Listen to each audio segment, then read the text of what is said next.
અને સાચી મૃત્યુ તારીખ. જે દિવસે આપણા બધા લોકોને ખબર પડી જશે સાચી જન્મ તારીખ ને સાચી મૃત્યુ તારીખ, આપણા મોટા ભાગના પ્રોબ્લેમો સોલ્વ થઈ જશે. એક આ વાત હતી. બીજી વાત એ હતી તો હું સ્ટેટ બેંક ઓફ ઇન્ડિયામાં નોકરી કરું છું. જ્યારે હું મારી ખુરશી પર જઈને હું બેસું છું સવારે નોકરી પર, ત્યારે અમારે એક બેન હતા ત્યાં, દરબાર બેન, એ મને ઠંડા પાણીનો ગ્લાસ આપવા આવતા હતા. જ્યારે હું એ પાણીનો ગ્લાસ પીતો હોય ને ત્યારે હું બાબા સાહેબ આંબેડકરને યાદ કરું અને વિચાર કરું કે અમારા બાપ દાદાઓને આ લોકોને એક દેશી નળિયું બદલવા માટે પૂછવા જવું પડતું હતું. આજે આ દરબાર બેન મને પાણીનો ગ્લાસ કેમ આપે છે? કે ફક્ત ને ફક્ત બાબા સાહેબ આંબેડકરના લીધે આપે. જો નોકરી ના કરતા હોત તો આપે તો આપણને પાણી? આજની તારીખમાં બી નથી આપતા. તો આ બાબા સાહેબ આંબેડકરની કલમમાં એમની વિચારધારામાં તાકાત રહેલી છે.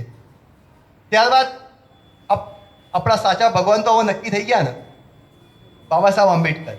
હવે માનવું ના માનવું એ તમારી ઈચ્છાની વાત છે. અમે તમને સાબિત કરી દીધું કે આજે બાબા સાહેબ આંબેડકર આપણા સાચા ભગવાન હતા, છે અને રહેશે. આ બધી જ વસ્તુઓ બાબા સાહેબ આંબેડકર આપણને આપી.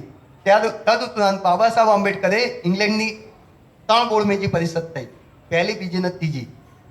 3 ગોળમેજી પરિષદની અંદર અંગ્રેજો સામે, ગાંધીજી સામે સખત ફાઇટ આપી અને આપણા માટે ડબલ વોટનો અધિકાર લઈને આવ્યા હતા. ડબલ વોટનો અધિકાર એટલે આપણે બધાને 2 વોટ આપવાનો અધિકાર હતો. એક વોટ આપણે આપણા સમાજના ઉમેદવારોને આપવાનો અને બીજો વોટ આપણે સવર્ણ સમાજના ઉમેદવારોને આપવાનો. ખ્યાલ આવે છે ને હું શું કહેવા માંગુ છું? આ ડબલ વોટનો અધિકાર બાબા સાહેબ આંબેડકર લઈને આવ્યા હતા. અત્યારે આપણો ઉમેદવાર, એટલે આપણે અત્યારે ઇલેક્શન ચાલે છે લોકસભાનું, બરાબર?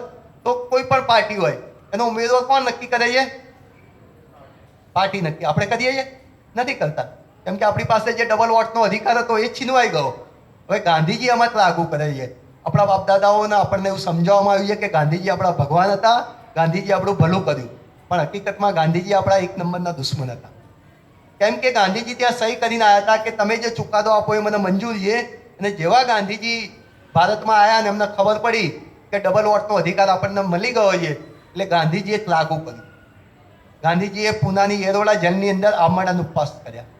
ગાંધીજી એમના જીવનમાં જેટલા પણ આંદોલનો કર્યા એમાં એક પણ આંદોલન આમરણ ઉપવાસનું ના કર્યું. ફક્ત ને ફક્ત ડબલ વોટના અધિકારની વિરુદ્ધમાં જ કર્યું. કેમ કે ગાંધીજીને ખબર હતી કે ડબલ વોટનો અધિકાર જો આપણને મળી જાત તો આપણે લોકો જાગૃત થઈ જાત, આપણો વિકાસ થઈ જાત અને હિન્દુ ધર્મની અંદર જે આપણી ટકાવારી છે 25% જેટલી, તો જાગૃત થઈ જાત તો હિન્દુ ધર્મ ખતરામાં આવી જાત. એટલે ગાંધીજીને એમનો ધર્મ ખતરામાં આવતો હોવાના લીધે એમણે આ માણસ ઉપવાસ કર્યો. બાબા સાહેબ આંબેડકરને ખબર હતી કે ડબલ વોટના અધિકારથી મારા સમાજનું ભલું થવાનું છે, મારા સમાજનો વિકાસ થવાનો છે. એટલે બાબા સાહેબ આંબેડકરે કહી દીધું કે જે બત્તીનો થાંભલો છે ત્યાં લટકાઈને મને મારી નાખશો તો પણ હું ડબલ વોટનો અધિકાર પાછો આપીશ નહીં. પણ પછી બાબા સાહેબ આંબેડકર દબાણ લાવવામાં આવ્યું. ગાંધીજીના પત્ની કસ્તુરબા, ગાંધીજીનો છોકરો હરિલાલ, સવર્ણો, મીડિયા બાબા સાહેબને કગરવા માંડ્યા. પણ બાબા સાહેબ કસના મસ્ત નહીં થતા. પછી છેલ્લે બાબા સાહેબ આંબેડકરને ધમકી આપવામાં આવી. બાબા સાહેબ આંબેડકરને કહેવામાં આવ્યું કે જો તમે ડબલ વોટનો અધિકાર પાછો નહીં લો તો તમારા સમાજના લોકોને અમે ગામડાઓમાં મારીશું, એમના ઘરો સળગાવી દઈશું. ત્યારે બાબા સાહેબ આંબેડકરે વિચાર્યું કે મારા સમાજના જ લોકો નહીં હોય તો હું ડબલ વોટનો અધિકાર લઈને શું કરીશ? પછી બાબા સાહેબ આંબેડકરે ના છૂટકે ડબલ વોટનો અધિકાર આપણાથી છીનવાઈ ગયો અને આપણે બધાને 1 વોટ આપવાનો અધિકાર મળ્યો. અહીંયા બેઠેલા તમામ લોકો પાસે 1 વોટ આપવાનો અધિકાર બાબા સાહેબ આંબેડકરના લીધે છે. ગાંધી, નહેરુ અને સરદાર એવું ઈચ્છતા હતા કે આપણને વોટ આપવાનો અધિકાર ના મળે, એટલે એ લોકોએ 3 શરત મૂકી હતી. કઈ શરત હતી? કે આ દેશની અંદર જે ગ્રેજ્યુએટ હોય, જે ટેક્સ ભરતો હોય અને જેને એવોર્ડ મળ્યો હોય એ જ વોટ આપી શકે. તો આપણી તો કોઈ ઇન્કમ જ નથી, તો ઇન્કમ ટેક્સ ક્યાંથી ભરીએ? આપણને કોણ એવોર્ડ આપે? આપણને આપણામાં તો કોઈ ભણેલું જ નહોતું, તો ભણેલા પણ નહોતા આપણી પાસે, તો ઇનડાયરેક્ટ આપણને વોટ આપવાનો અધિકાર ત્યાં ખતમ થઈ જતો હતો. પણ બાબા સાહેબ આંબેડકરે એવું કહ્યું કે આ દેશની અંદર કોઈ પણ વ્યક્તિ હોય, લૂલો હોય, લંગડો હોય, કાણો હોય, બહેરો હોય, એ પુખ્ત વયનો હોય તો એને વોટ આપવાનો અધિકાર હોવો જોઈએ. તો આ વોટ આપવાનો અધિકાર પણ બાબા સાહેબ આંબેડકરે આપણને આપ્યો છે. આપણને એની કિંમત નથી ને આપણને એની ખબર નથી. આઝાદીના 70 વર્ષથી આપણે લોકો વોટ આપતા આવ્યા છે. તમે કોણ વોટ આપ્યો મને ખબર છે? બોલો બેન. આપણે એમાં પડવા નહીં માંગતા. આઝાદીના 70 વર્ષથી વોટ આપતા આવ્યા હોવા છતાં આપણો વિકાસ 1% પણ નહીં થયો. એટલે એકલવ્યનું નામ સાંભળ્યું છે ને તમે? કોણ હતો એકલવ્ય? એક આદિવાસી બુદ્ધિ વગરનો, પેલા બદમાશ દ્રોણાચાર્ય છળ કપટથી એનો અંગૂઠો કાપી લીધો ને, અને એણે આપી દીધો. તો આપણે 70 વર્ષથી આપણા અંગૂઠા કાપીને આપી આવ્યા છે અને હજી પણ આપણે આ ઇલેક્શનમાં બી તમે તમારો અંગૂઠો કાપીને આપવાના જ છો, મને ખબર છે. કેમ કે જાગૃતિ અને સમજણ બહુ મોટી વસ્તુ છે. અમને ભીમકથામાં ઘણા બધા લોકો કહેતા હોઈએ કે પ્રકાશભાઈ આપણી સમસ્યા શું છે? મેં કહું બોલો શું છે? તો કે આપણામાં એજ્યુકેશન નથી. અત્યારે હું જોઈ રહ્યો છું વણકર સમાજ ને રોહિત સમાજ મોટા મોટા ભવનો બનાવવા માંડ્યા છે કે એજ્યુકેશન નથી. એટલે મેં કહું 50 લાખ સરકારી કર્મચારીઓ એજ્યુકેશન નથી કહેવાય કે નહીં? 50 લાખ લોકો તો છે, પછી કે આપણી કને પૈસો નથી. તો મેં કહું આ દેશની અંદર સૌથી વધારે પગાર સરકારી કર્મચારીઓને. અત્યારે આ પગાર વધારો થયો ને અમારા બેંક કર્મચારીઓનો, મેહુલભાઈ હું આખા ફેસબુક પર મેં લખેલું છે કે આ ખોટો પગાર વધારો છે. ખ્યાલ આવે છે હું શું કહેવા માંગુ છું? જે દેશની અંદર કરોડો લોકોને 2 ટાઈમ પાણી, ચોખ્ખા રહેવાનું, જીવન જીવવાની સગવડ ના મળતી હોય એ દેશમાં આટલો પગાર વધારો હોય જ નહીં. પણ એવું કહેવાય છે ને કે અમુક ક્રાંતિ કરવા માટે અમુક લોકોની જરૂર હોય છે. તો આ ડબલ વોટનો અધિકાર છીનવાઈ ગયો. 1 વોટ આપવાનો અધિકાર આપણને મળ્યો, પણ આપણને ખ્યાલ નથી કે આપણે વોટનું શું કરવું જોઈએ. અને જેમ વાત કરી માન્યવર કાશીરામ સાહેબ આવ્યા ઉત્તર પ્રદેશની અંદર, આપણા બાબા સાહેબ આંબેડકર પછી આપણા બીજા કોઈ ભગવાન હોય તો માન્યવર કાશીરામ સાહેબ. આપણે બાબા સાહેબ આંબેડકરને જાણતા નથી તો કાશીરામ સાહેબને કેવી રીતે જાણી શકીશું? કાશીરામ સાહેબ કોણ હતા? BSc gold medallist. જે માણસ સુપર ક્લાસ 1ની નોકરી કરતા હતા. અબ્દુલ કલામ આઝાદ સાથે જેમણે નોકરી કરી હતી, અને 32 વર્ષની નાની ઉંમરમાં કાશીરામ સાહેબે સુપર ક્લાસ 1ની લાલ બત્તીવાળી ગાડીને લાત મારી દીધી હતી. વિચાર કરો કે આજના જમાનામાં 32 વર્ષે તો ક્લાર્ક બી નથી થતા, અને સુપર ક્લાસ 1ની નોકરીને કાશીરામ સાહેબે લાત મારી દીધી હતી. અને જેમ 5 પ્રતિજ્ઞાઓ કરી વાત કરીને એમ કરીને ઘર છોડી દઈએ અને સંગઠન બનાવીને ઉત્તર પ્રદેશની અંદર 4 વાર સરકાર બનાવે છે. આજે આપણે ગુજરાતની અંદર એક સરપંચ પણ નહીં બનાવી શકીએ. અમારા પિયુષભાઈ ઘણી વાર કહેતા હોય, અમે વાતચીત કરીએ મજાકમાં, કે કોઈને જો તમારે ખતમ કરવો હોય ને તો તમારે એને ઇલેક્શનમાં ઊભો કરી દેવાનો. બહુ ઇઝી વસ્તુ થઈ ગઈ. મેં 10,000 લોકો, જે લોકો અહીંયા 14મી એપ્રિલે બહાર નીકળ્યા હતા, તો મેં કીધું તમારામાં જાગૃતિ આવી હોય તો વોટ કોને પડે છે? સાચી જાગૃતિ ક્યાં દેખાય? તમે વોટ ક્યાં આપો છો ત્યાં દેખાય. કેમ કે આ દેશની 2 પાર્ટીઓ એક સિક્કાની 2 બાજુ જ છે. આપણા લોકોનો ગોળ ગોળ ફેરવે છે.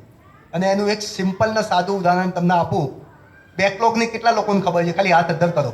બેકલોગ એટલે શું? બેકલોગની ખબર 2-3 જણને જ ખબર છે. બેકલોગ એટલે શું? આપણી નહીં ભરાયેલી જગ્યાઓ, એને બેકલોગ કહેવામાં આવે છે. 39,000 જગ્યાઓ. કેટલી? આપણી 40,000 જગ્યાઓ આપણી બેકલોગ ખતમ કરી નાખી છે. આ દેશની 2 પાર્ટીઓએ ભેગા થઈને, અને આ વાત ખોટી હોય, અમારી અહીંયાની કોઈ પણ વાત ખોટી હોય તો અમે જાહેરમાં તમને કહીએ છીએ. અમે જાહેરમાં એની ચેલેન્જ સ્વીકારવા તૈયાર છીએ. 40,000ની બેકલોગની જગ્યાઓ ખતમ કરી નાખી. એક માણસના ઘરમાં સરકારી નોકરી મળે તો 5 માણસનું આશરે ભલું થાય, તો 40,000 ગુણ્યા 5 કરો તો 2 લાખ લોકોનું ભલું થતું હતું. એ ખતમ થઈ ગયું આપણે. તો આ બેકલોગ ખતમ થઈ ગયો. આવનારા દિવસોની અંદર રિઝર્વેશન ખતમ જેવું જ છે. તો મેં કહું હવે આપણી પાસે એજ્યુકેશન પણ નથી ને પૈસો પણ નથી, તો હવે શું કરવાનું છે આપણે? તો એમને સમજાય કે આ દેશની અંદર મુસ્લિમ સમાજ છે. એ મુસ્લિમ સમાજ પાસે એજ્યુકેશન પણ નથી અને પૈસો પણ નથી. મારી વાત ખોટી હોય તો કહેજો કિશનભાઈ, બરાબર ને? છતાં પણ આ દેશના મોટા ભાગના ધંધાઓ મુસ્લિમો પાસે છે કે નહીં? કેમ છે?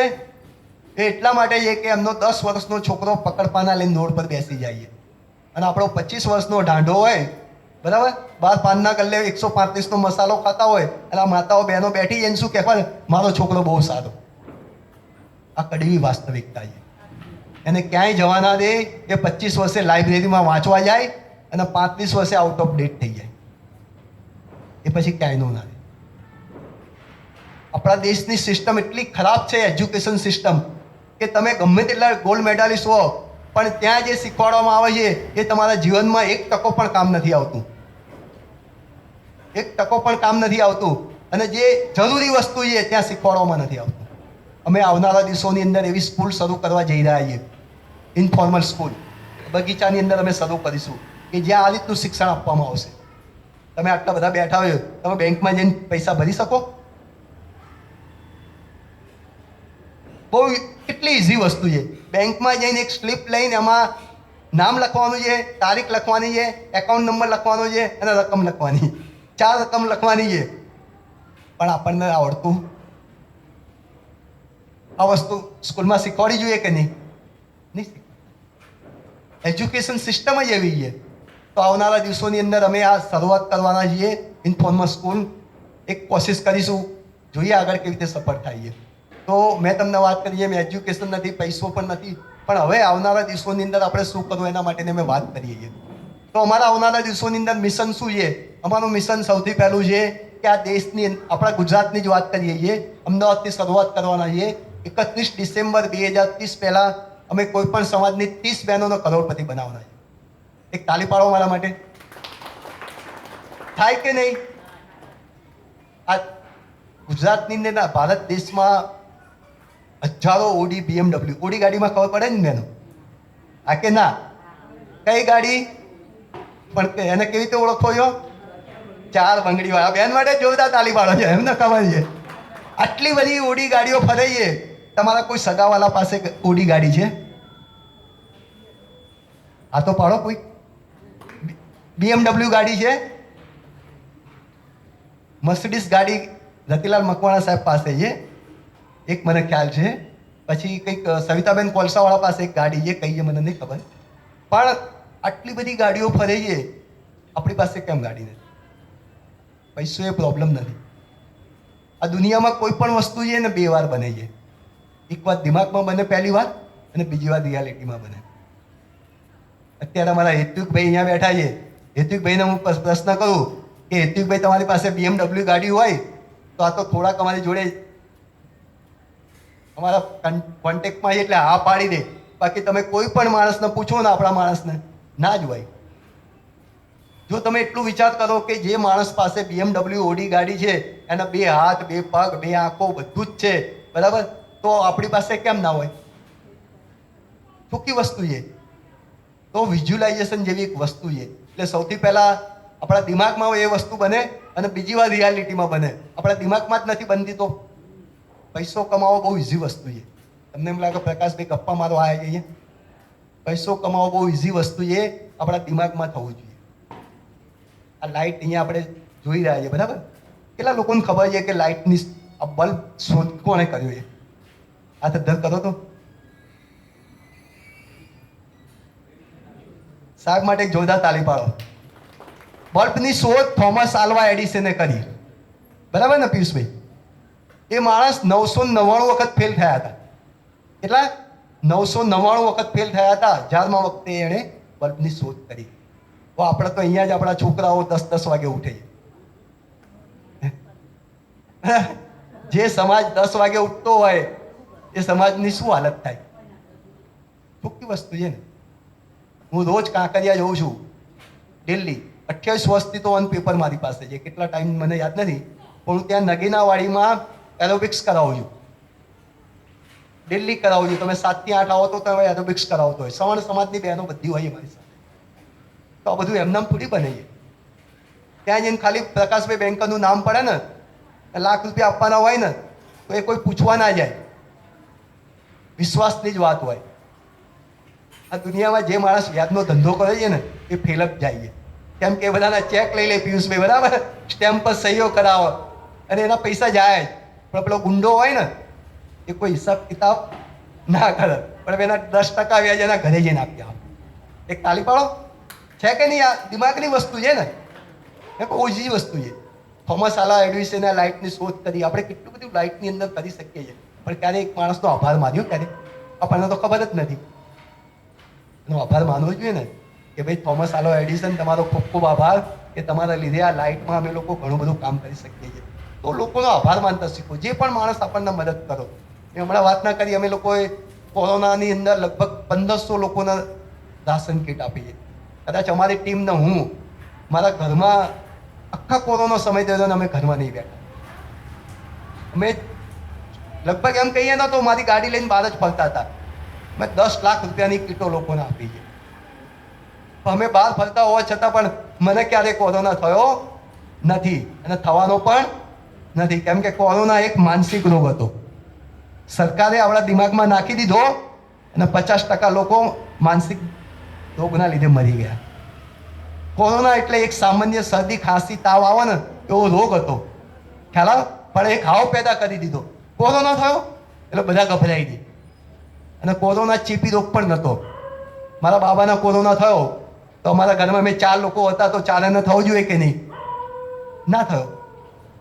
એટલે જે શું કહેવાય, પેલી રેઝિસ્ટિંગ પાવર જેનામાં ઓછો હોય ને એને જલ્દી કોરોના થઈ જતો હતો.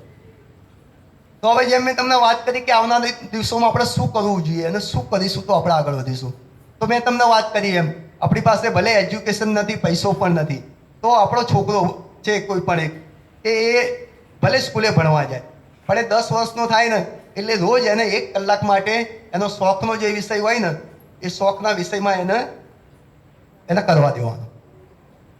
આ દેશમાં 3 મહાન માણસો થઈ ગયા, સચિન તેંડુલકર, સલમાન ખાન અને ધીરુભાઈ અંબાણી. આ લોકોનું એજ્યુકેશન ખબર છે કોઈને? 10મું પણ નથી ભણેલા.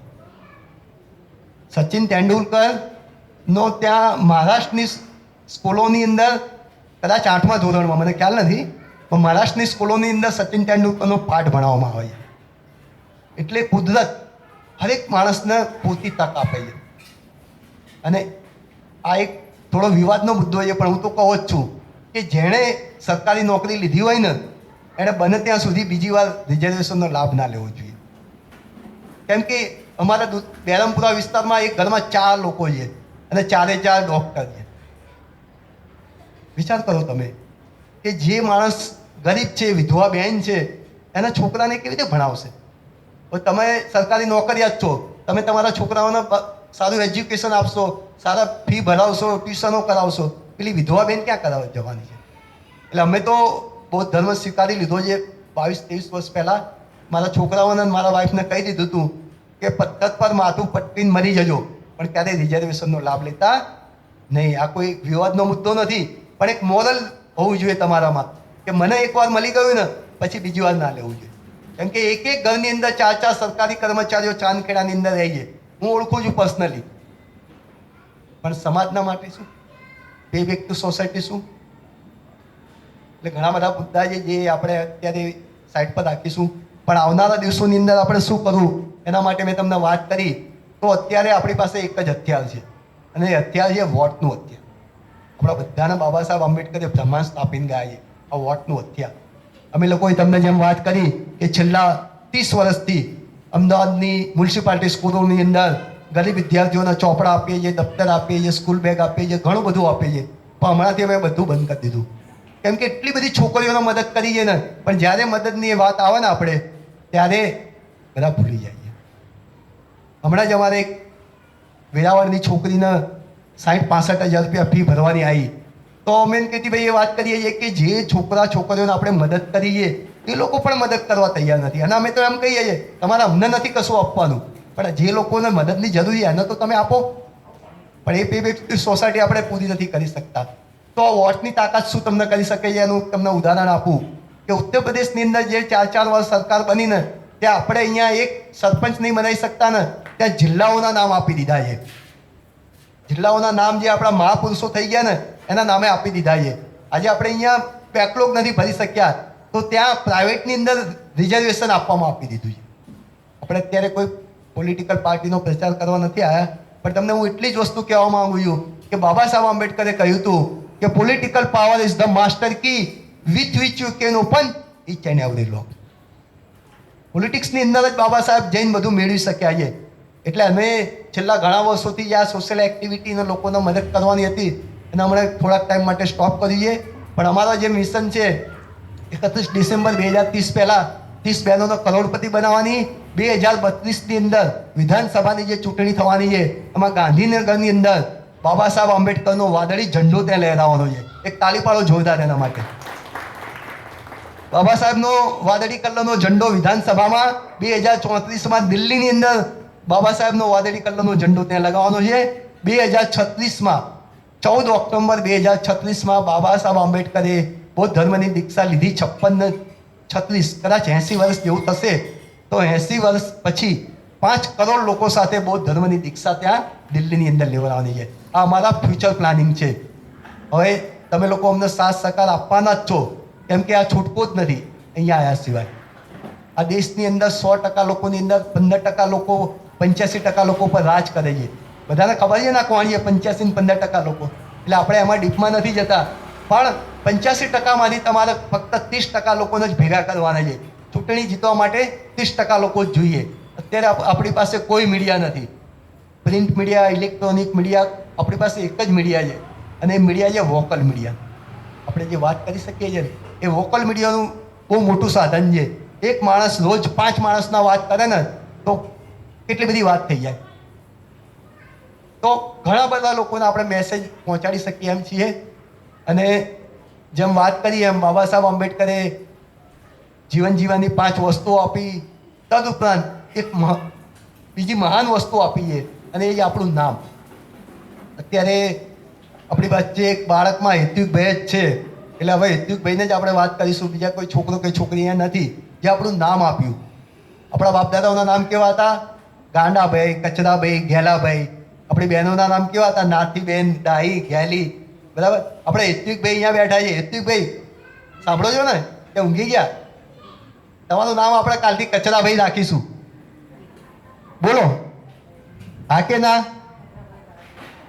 કેવું લાગે છે બહેનો? તો તમે વિચાર કરો કે આપણા બાપદાદાઓના નામ કચરાભાઈ કેમ રાખતા હતા? કોઈ મને કહેશે? આપણા બાપદાદાઓના નામ કચરાભાઈ શું શોખથી રાખતા હતા? એ લોકો શોખથી નહોતા રાખતા. આપણને એવી ફરજ પાડવામાં આવી હતી કે આપણા નામો અશુભકારી હોવા જોઈએ, એટલે આપણા બધાના નામો આવા રાખવામાં આવતા હતા. તો આપણા સુંદર મજાના નામો આજે હેતુકભાઈ, પ્રકાશભાઈ, કીર્તિભાઈ, મહેશભાઈ, આવા સુંદર નામો પણ બાબા સાહેબ આંબેડકરના બંધારણના લીધે આપણે રાખી શક્યા છીએ.